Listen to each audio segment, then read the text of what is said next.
Hello everyone. In this video, we study about female reproductive system. So, for future updates, please subscribe my channel. तो शुरू करने से पहले हम क्या देखेंगे कि रिप्रोडक्टिव सिस्टम होता क्या है, exactly what is reproductive system. कोई भी चीज़ हम शुरू करते हैं हमें पहले उसके पॉइंट को देखना होता है कि वो चीज़ है क्या आखिर में.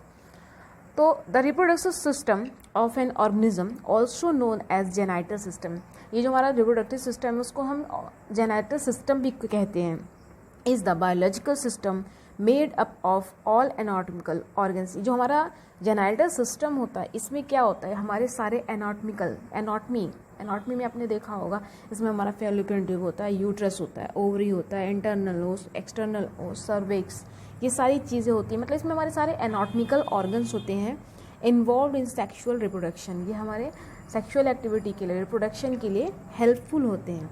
Many non living substances such as fluid, hormones and pheromones are also important accessories to the reproductive system. Unlike most organ systems, the sexes of the differentiated species often have significant differences. हम sexual differences कैसे कर सकते हैं? Reproductive system के through ही. हम कैसे clear out कर सकते हैं मेल है फीमेल है? जब तक हम रिप्रोडक्टिव सिस्टम का एग्जामिनेशन नहीं करेंगे तो हम उसको क्लियर आउट नहीं कर सकते हैं.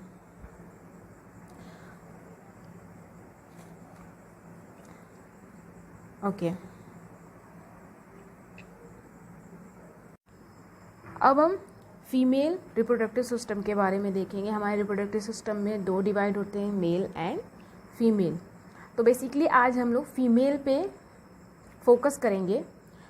देन फीमेल रिप्रोडक्टिव सिस्टम किस किस काम आता है, ये क्या क्या करता है. Produce sex hormones. अब सेक्स हार्मोन्स क्या होते हैं, ये क्या करते हैं, हमारे बॉडी में सेक्स हार्मोन्स को प्रोड्यूस करते हैं. ओके, सेक्स हार्मोन और sex steroids play vital role in sexual development. जब तक हमारी बॉडी में सेक्स हार्मोन्स नहीं सीक्रेट होंगे तो हमारी जो बॉडी है, रिप्रोडक्शन एंड जनरल हेल्थ, ये हमारे जनरल हेल्थ को भी मेंटेन करके रखते हैं.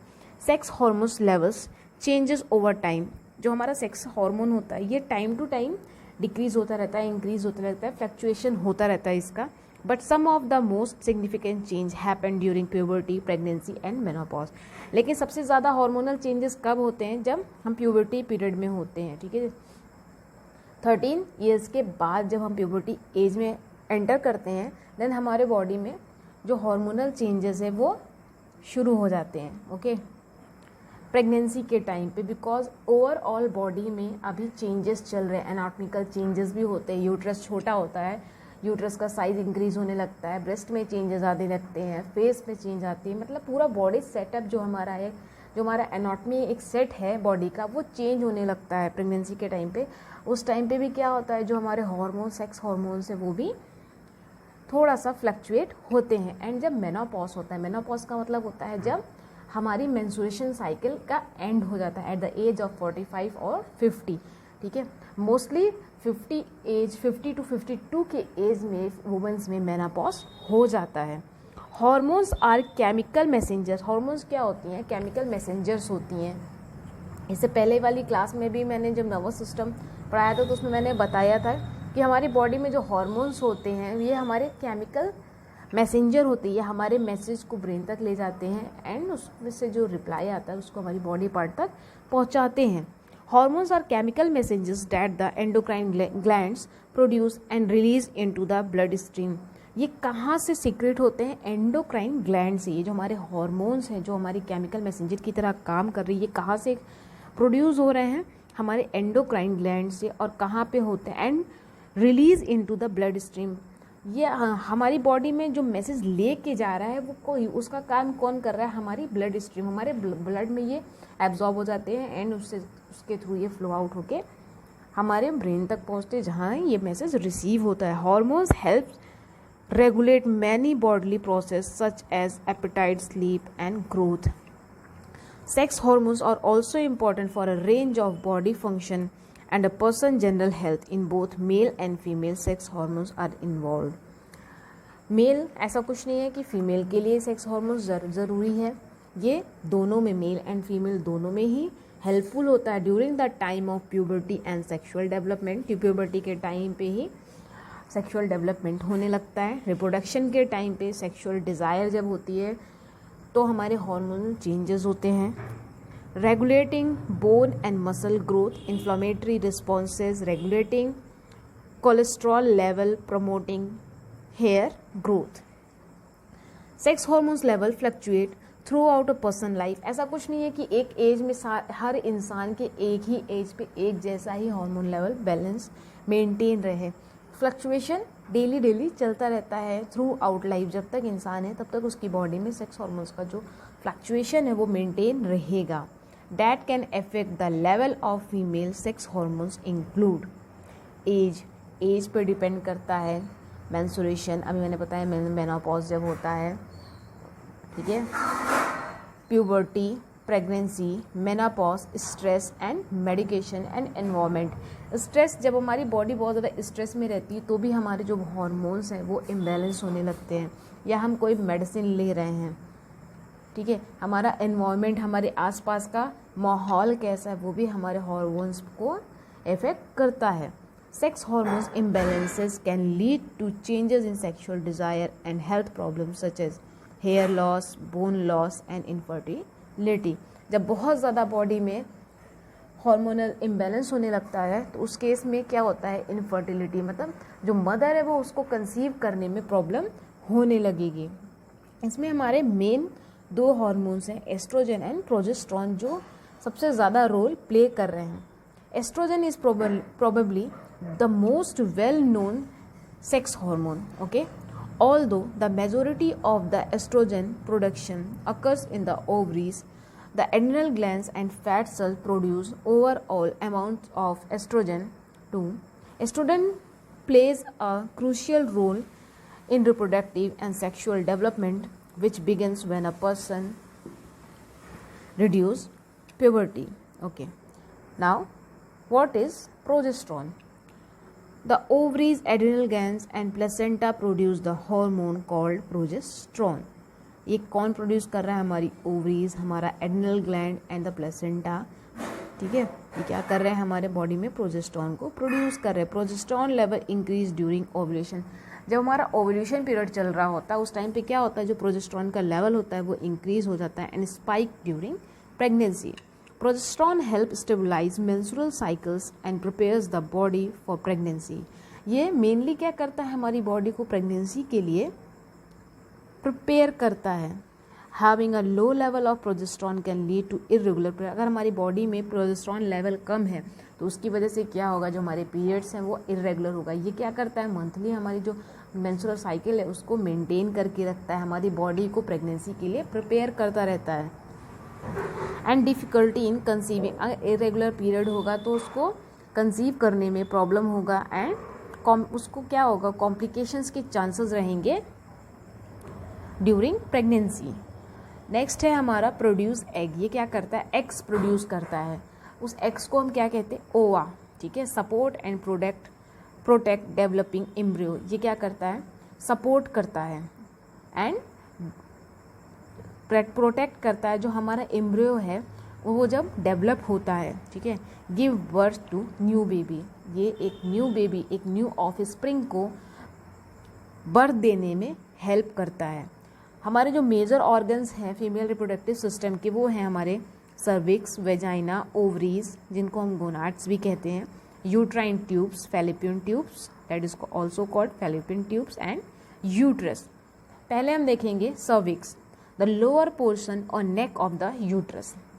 सर्विक्स क्या होता है, लोअर पोर्शन होता है। इस पिक्चर में आप देखोगे जो लोअर पोर्शन है ये है सर्विक्स, इसको हम नेक भी बोलते हैं।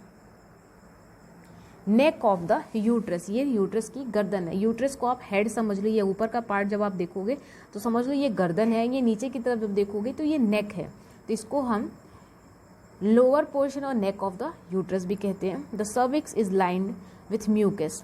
द सर्विक्स क्या होती है, लाइंड अप होती है म्यूकस से, known as cervical mucus, okay.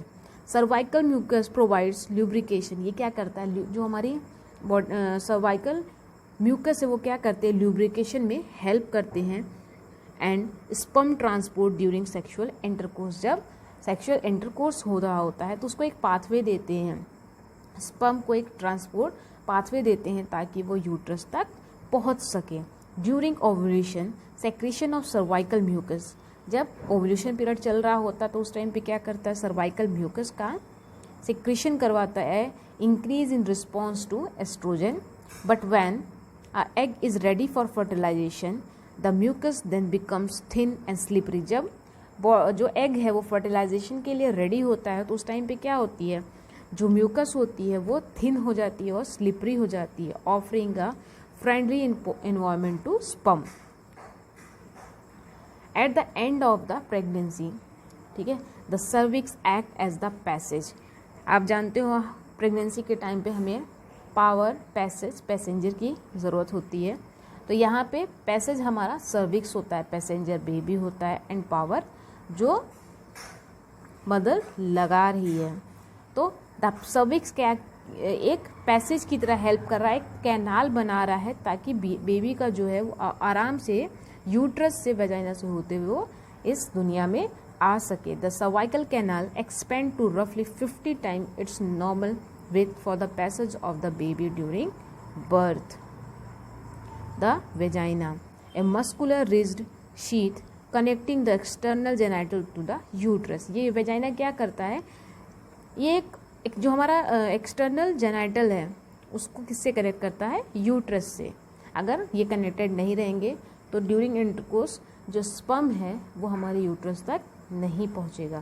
Function as a two way street accepting the penis and sperm during intercourse. ये क्या करता है, ये टू वे फंक्शन करता है, ये पेनिस को एक्सेप्ट करता है एंड स्पर्म को ड्यूरिंग पाथवे देता है during intercourse, serving as the avenue of birth through which new baby enters the world.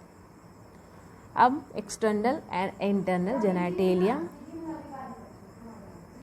Then external genitalia. External genitalia मतलब जो हम बाहर से देख पा रहे हैं, तो उसमें हमारा आता है वल्वा आता है, लेबिया मेजोरा आता है, लेबिया माइनोरा आता है एंड द क्लाइटोरिस। मतलब इसको जब हम एक्सटर्नल जेनाइटल का एग्जामिनेशन करेंगे तो इसको हम देख सकते हैं। ओके, तो वल्वा क्या है, which runs from the pubic area downward to the rectum. ये क्या होता है, प्यूबिक एरिया से नीचे की तरफ जाता है, रेक्टम की तरफ जो एरिया है उसको हम क्या बोल रहे हैं, वल्वा। लेबिया मेजोरा और ग्रेटर लिप्स। ये क्या होता है, मेजोरा, मेजर मतलब ज़्यादा। इन वर्ड को हम जब तोड़ के देखेंगे, लेबिया मेजोरा और ग्रेटर लिप्स। ठीक है, ये are the part around the vagina containing 2 glands. ये हमारे वेजाइना के पास के ये ग्रेटर लिप्स होते हैं इसके। ठीक है, इसके अंदर 2 ग्लैंड्स होते हैं, बार्थोलिन ग्लैंड्स होते हैं, which help lubrication during intercourse.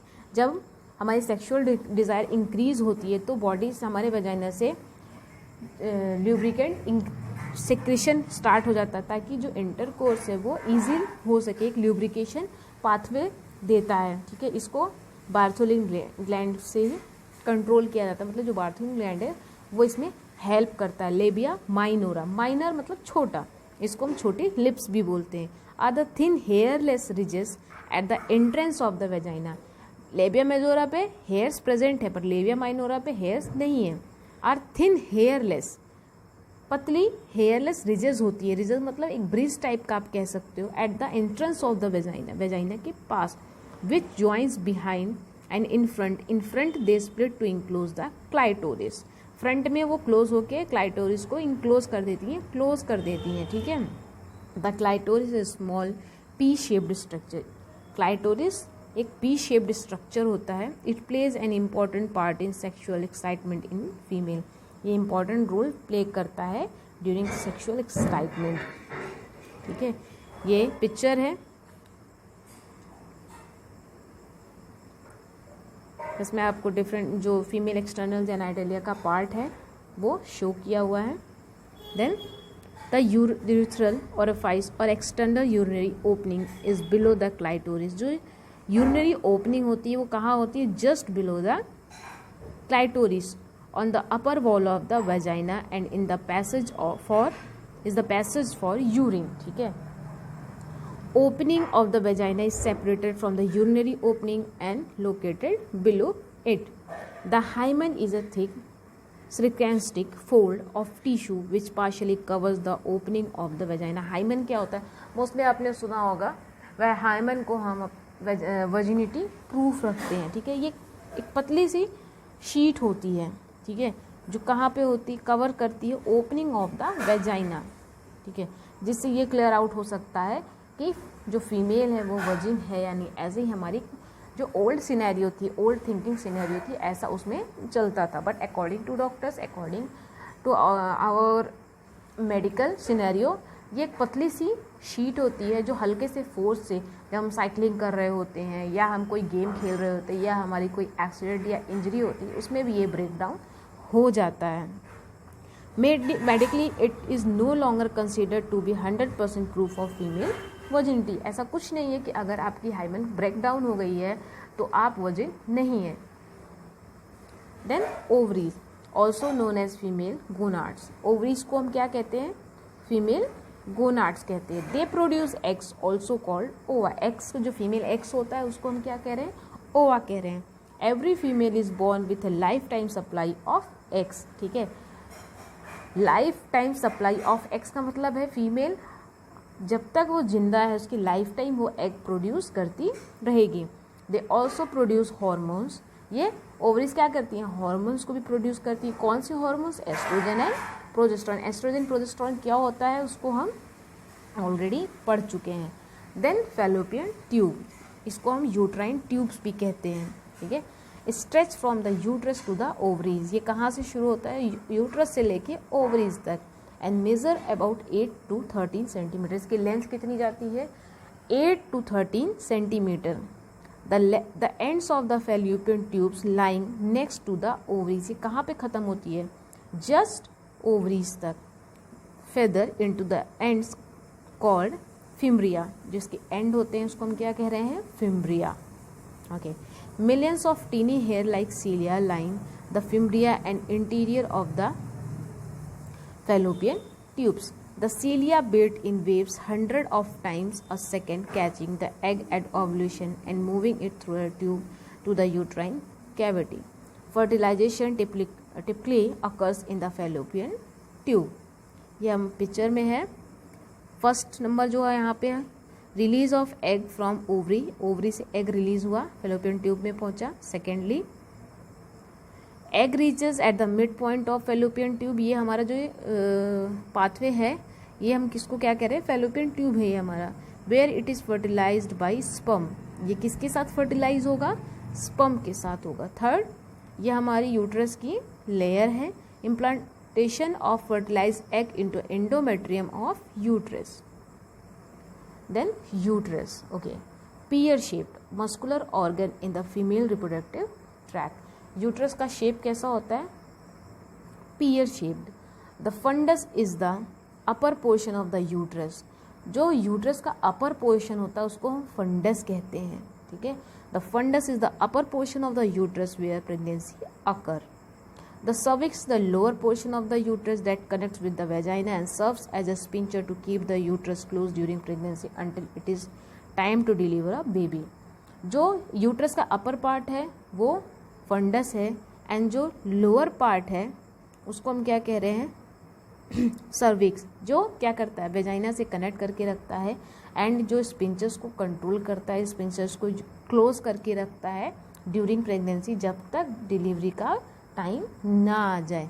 The uterus expand considerably during the reproductive process. The organ grows to from 10 to 20 time its normal size during pregnancy. During pregnancy क्या होता है? जो यूट्रस का size होता है वो 10 to 20 टाइम्स इंक्रीज हो जाता है उसका साइज, ठीक है।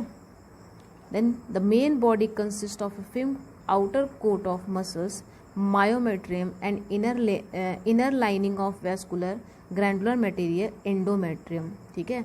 एंडोमेट्रियम में ही फर्टिलाइजेशन का जो प्रोसेस होता है वो कंप्लीट होता है। The endometrium thickens during the menstrual cycle. During menstrual cycle क्या होती है? जो एंडोमेट्रियम लेयर होती है वो थिक हो जाती है to allow implantation of fertilized egg. Pregnancy occurs when the fertilized egg implants successfully into the endometrial lining. Now endometrium layer, इसमें आप देखो इस पिक्चर में जो इनर मोस्ट लेयर है यूट्रस की, इसमें ये इसको एंडोमेट्रियम इंडिकेट कर रहा है. The endometrium is the innermost layer as a lining for the uterus during the menstrual cycle. The endometrium grows to a thick blood vessels rich granular tissue layer. This represents an optimal environment for the implantation of a blastocyst upon its arrival in the uterus. The endometrium is central, echogenic, detachable using the ultrasound scanner and has an average thickness of 6.7 mm. जो normal thickness देखी गई है endometrium की वो कितनी है 6.7 mm. During pregnancy, the blood vessels in the endometrium further increase in size and number, forming the placenta. During pregnancy क्या होती है, इसकी जो साइज होती है वो इंक्रीज हो जाती है, ओके क्योंकि इन्हें क्या है प्लेसेंटा फॉर्म करना है. The placenta supplies oxygen and nutrition to the embryo and foetus.